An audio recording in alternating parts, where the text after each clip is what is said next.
खौफनाक हवेली रेहान और उसके दोस्तों को सनसनीखेज महमात का बहुत शौक था। वो अक्सर पुरानी और वीरान जगहों की खोज लगाते और नए राजों से पर्दा उठाते।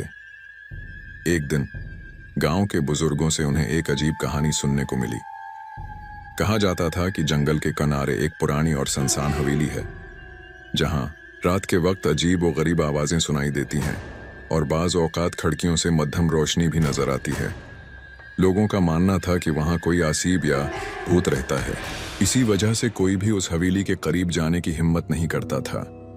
रेहान, फरहान, अली और जुबीर ने फैसला किया कि वो इस राज से पर्दा उठाएंगे। वो सब तजस्सुस से भरे हुए थे और किसी भी कीमत पर हकीकत जानना चाहते थे। अगली रात वो सब अपनी टार्चें और मोबाइल लेकर हवेली की तरफ रवाना हो गए। जंगल में घप अंधेरा था। झिंगरों की आवाजें माहौल को और भी खौफनाक बना रही थीं।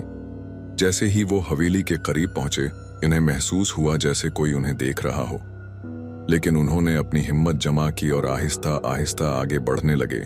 हवेली के दरवाजे पर जंग लगा हुआ था, लेकिन हैरत की बात यह थी कि वो दरवाजा हल्के से धक्का देने पर खुद ही खुल गया। अंदर कदम रखते ही उन्हें ठंडी हवा का झोंका महसूस हुआ, जैसे किसी ने उन पर सांस फूंकी हो। अंदर का मंजर और भी खौफनाक था। जगह जगह मकड़ी के जाले लगे हुए थे, फर्श पर मिट्टी जमी हुई थी और हर तरफ धूल के बादल थे। जैसे ही वो आगे बढ़े, उन्हें अचानक एक दरवाजे से रोशनी आती दिखाई दी। सबके दिल जोर जोर से धड़कने लगे। वो दब्बे कदमों आगे बढ़े और आहिस्ता से दरवाजा खोला। जो मंजर उनके सामने था वो नाकाबिल यकीन था। एक पुराना बोसेदा सोफा, जिस पर एक साया सा नजर आ रहा था। वो साया मध्यम रोशनी में आहिस्ता आहिस्ता हरकत कर रहा था। अचानक साया तेजी से खड़ा हुआ और एक गूंजती हुई आवाज आई, कौन हो तुम? यहां क्यों आए हो? सबकी चीखें निकल गईं और वो पीछे हटने लगे। अली ने दरवाजा खोलने की कोशिश की, मगर वो खुद ब खुद बंद हो चुका था। वो सब अंदर कैद हो चुके थे। अचानक रोशनी तेज होने लगी और एक बूढ़ा शख्स सामने आ गया। वो सफेद दाढ़ी वाला, लंबा और प्रासरार शख्स था।